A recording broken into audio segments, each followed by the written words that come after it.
बगाना दीवाना ढूढ़ी ये के रहता दीवाना ढूढ़ी ये के रहता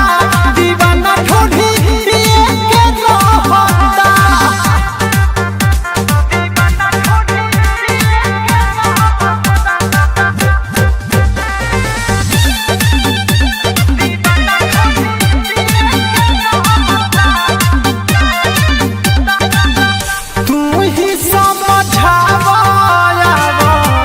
अपना हो भाई के सुनो तू ही समझावा अपना हो भाई के कदी ही घटना को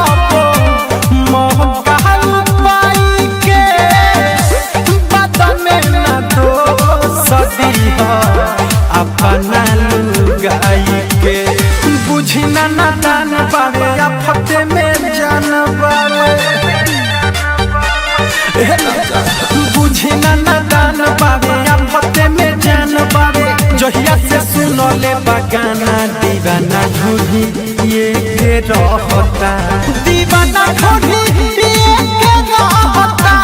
दीवाना ढूढ़ी ये के रहता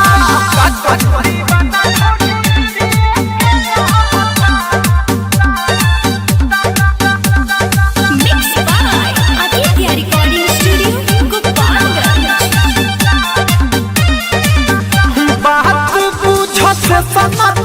राजा आहा जहा तू घरावा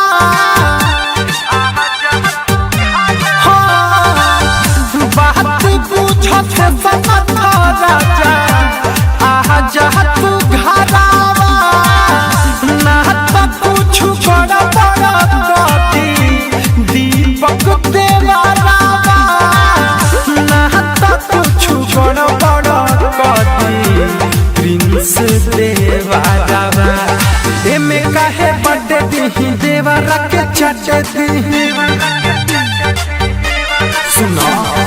एमे काहे बड़े दिही देवरा के चटे दिही हटे ये राउर खजाना दीवाना ढूढ़ी ये के रहता दीवाना ढूढ़ी ये